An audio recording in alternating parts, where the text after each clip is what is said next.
Am I the a-hole for breaking up with my girlfriend after she rejected my proposal twice? Sierra and I, both 29, have been dating for 4 years. I absolutely love her and felt like she was my soulmate. I knew I wanted to propose 2 years into dating, but I decided to wait 1 more year so that I could get in a better situation financially. Last year, I proposed. It was a private proposal on the beach where we went on our first date. She looked at me and said, "I want to marry you, but not right now."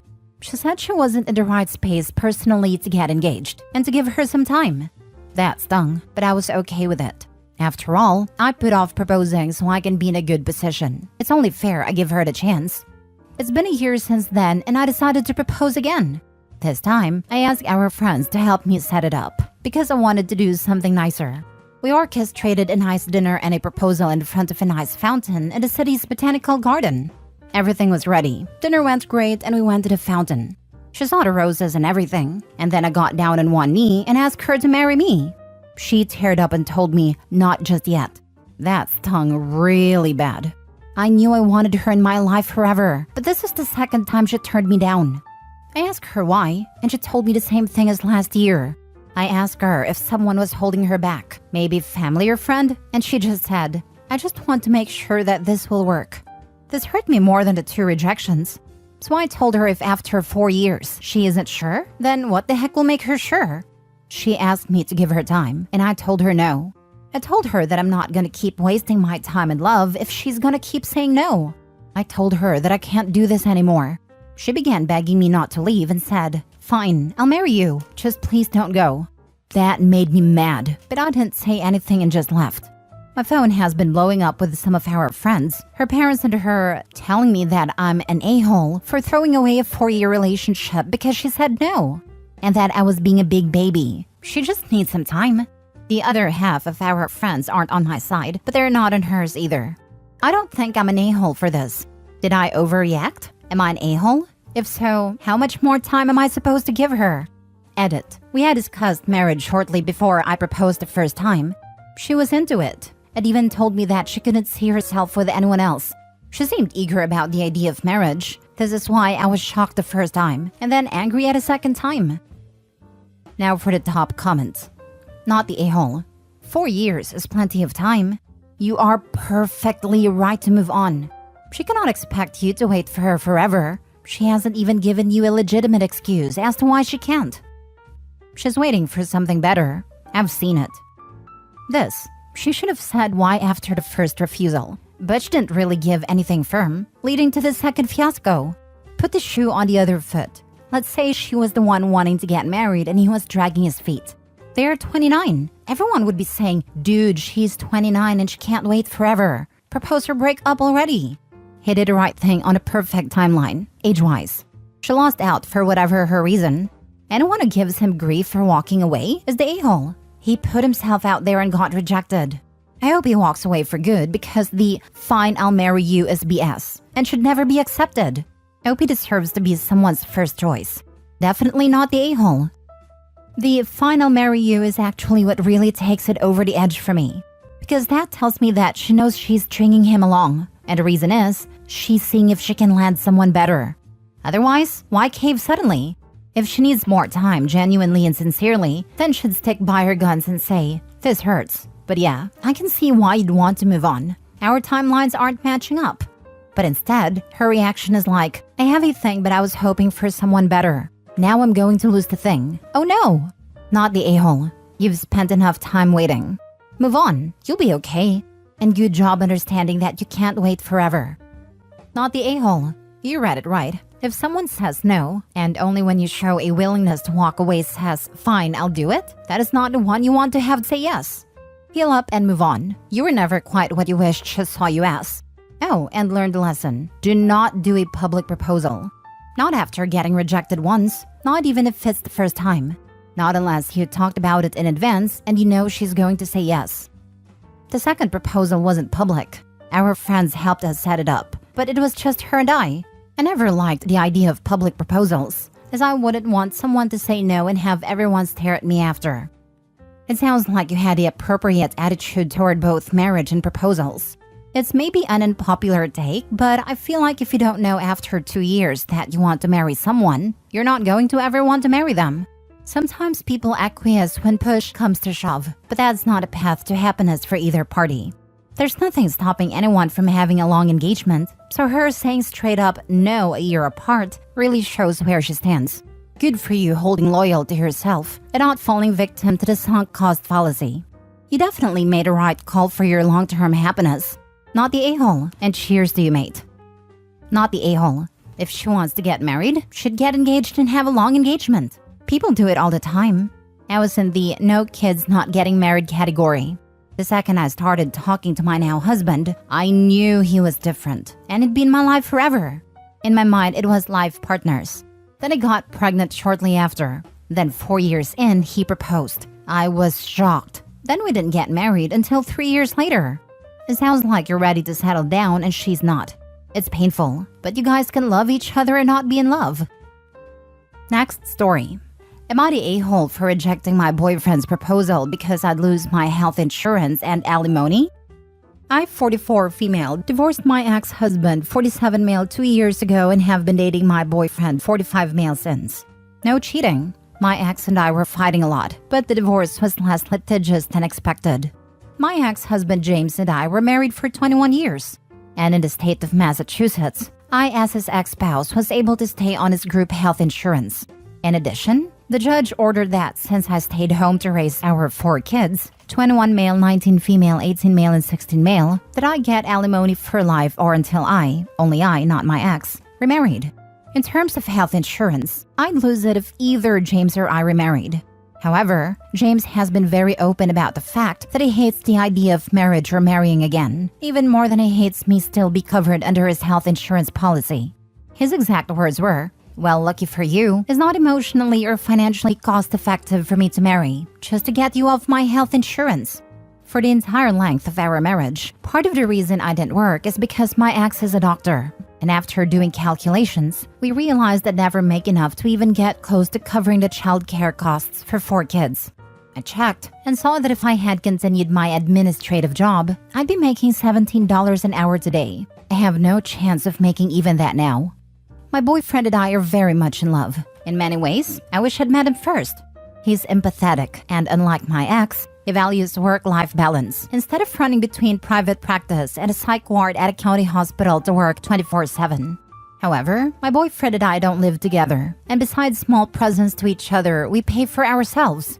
Things were good, but my boyfriend changed after I had a pregnancy scare. He said that if I get pregnant again, he wants us to be living under one roof and not like 2 divorced parents. So he proposed. I was upset, but I had to turn it down because, love aside, this was my health insurance, and only source of income on the line. I didn't understand why my boyfriend was so upset and didn't understand. He is a case manager at a nonprofit and would be living on half the income I'm currently living on if we take out child support, and that is bound to create tension on both sides. Am I the a-hole? Just want to add, we cannot move in together either, as the archaic family court laws would see that and assume that my boyfriend and I would be sharing finances, or I would be in some supported by my boyfriend by the fact of us moving in together. If I could move in together with him and not lose my benefits, we'd be doing so. I'm not trying to be a prick with this question, but what do you do all day? What are your future plans for when kids are out of the house? There's just way too much instability for my liking in this situation. My anxiety to rely on an unsustainable income would be through the roof, but you are not me. However, I would look for work for yourself, or else the burden would fall on your children to take care of you if something happens to your ex. Do you want that? In Massachusetts, she also gets a cut of his retirement funds. Since he's a doctor, she's likely all set. Jesus, don't get married in Massachusetts, I guess. Best way to avoid a divorce is not getting married. You better use that health insurance to get your tubes tied. Another baby is the last thing you need, especially at 44 plus. Mid-40s with 4 kids. Be done with it already. My mom was an older mom, 48 at a time. I've been raising my sister since she was 5. Her mother and father have both passed away. I buried my dad when he was 72 and I was 26. It wasn't enough time, and it's missed so much of my life and kids. Mom is now 90 and has been dealing with dementia for 10 years. Why haven't you started working, even though you're getting alimony? You could be working towards more independence, but rather be a cake eater in this situation. You're about to lose this dude, as you have shown him which you value more. Because she's getting a free check and health insurance, something millions of Americans struggle with. All these "you don't need a piece of paper to be in love" comments are ridiculous, and would switch their tone if it came down to simply not believing in marriage versus getting a free ride after the kids are raised and out of the house. She is 100% without a doubt the a-hole here. She dislikes the lack of work-life balance her ex-husband demonstrates, but enjoys the lifestyle it allows her to enjoy, to the point of rejecting a marriage proposal from her great love. A bit of cognitive dissonance there. I ain't saying but she ain't married to no slacker. Last story. Am I the a-hole for telling my friend that being settled for isn't the worst thing in the world? My friend Anna and I were talking about her dating life. Anna is an incredibly beautiful woman, and she could have her pick of men. She broke up with her boyfriend because she was out of his league and he knew it. He would act in insecure ways. Anna stated that she didn't want to settle for someone less than the best. She asked me why would anyone settle, and brought up my marriage as a positive example of love. I told her that my husband settled for me, and he wasn't attracted to me, and we still had a happy marriage. Being settled for isn't the worst thing in the world. My husband Alan and I are happily married high school sweethearts. He was heavily bullied in middle and high school. When I moved into his hometown in sophomore year, I stood up for him. By the end of senior year, he had friends and he asked me to prom. 10 years later, we are happily married. However, I know that my husband doesn't find me attractive. I'm naturally taller and more muscular than the average woman. It's a huge insecurity of mine. A year after we married, my husband drunkenly confessed that he didn't find me attractive, that he prefers petite women with delicate facial features. But he was grateful for what I did and felt obligated to thank me, which is why he asked me out to prom, why we dated through college, why he proposed. He still loved me very much, but wasn't attracted to me. The next morning he was hungover and had forgotten his confession. He doesn't drink much because he doesn't have a filter and tells the unvarnished truth. I felt crushed, but our marriage was very good otherwise. I never told him what he said that night. He was a great husband, and I don't think most men are attracted to the way I look anyways. I explained this all to Anna, and she was grateful for the advice. That night, Alan started crying. He was crying silently, but I woke up. I hugged him and asked what was wrong, and he admitted he overheard our conversation. I didn't expect him to overhear since I was in the basement, but he heard his name and decided to listen in. I apologized for hurting his feelings, but it just made him sob harder. I don't know what I did wrong / if I did anything wrong. Am I the a-hole? Edit. I wasn't advising Anna to settle. She would never be happy settling for someone. I just told her that settling isn't the worst thing in the world, and my marriage is one of settlement. My husband settled for me and we're happy. My advice was to stay true to herself and her beliefs. If she's not happy, then the relationship can't move forward. Now for the comments. Not the a-hole, but you need to talk to your husband about this. Either he is really struggling with guilt about his confession, or is really triggering with unhappiness in this relationship. And either way, you two need to talk about it. Also, Hugh, you are a saint for dealing with that confession so gracefully. I have tried to talk to him about what he overheard. He has just started crying, sometimes even sobbing, and I just comforted him. I didn't want to hurt him more, so I've left the topic alone for now until he can tell me how he feels. I don't think he's unhappy in our relationship, but you never know. I wish I was a saint. It would probably hurt less, but I love my husband and didn't want to hurt him by bringing up his confession ever. I don't think you are the a-hole in this. Absolutely not in any way. But I am curious if your husband ended up talking to you about it? No, we haven't really gotten around to it. He's been down for the past few days, and any time I've tried to gently prod him, he started crying and I comforted him. I've decided to leave it alone until it feels comfortable to talk, but I feel guilty in case I did something wrong to hurt him that deeply. You didn't do anything wrong. You've handled this much more kindly and gracefully than is reasonable to expect from anyone. What he's going through right now is 100% about his feelings and nothing to do with anything you've done wrong. He may finally be processing what it means to both of you. For him to have felt that way, communicated it, then forgotten and lived with a secret that wasn't actually secret. There's probably sadness, grief for what could have been in a few different directions, guilt, shame, unworthiness of the love you offer. All sorts of feelings would be swirling. I saw in another comment that you plan to bring it up with him tomorrow. I I would suggest that you actually give him notice tomorrow and ask him to set a time to discuss it so he can gather his thoughts. You could say something like, I've noticed you're struggling and you're resisting talking about this, but we need to talk it through.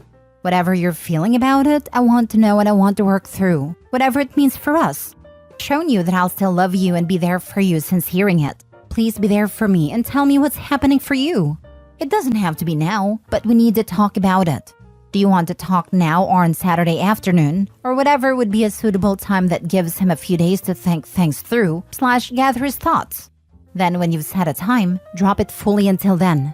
Go about your days. Don't try to comfort or discuss it unless he brings it up. Just let him process how he needs to. If he can't talk about it, you need to get into couples therapy with individual sessions first so he can get it all out without fears of hurting you more with poorly chosen words. Not the a-hole, but honestly, you deserve better than this.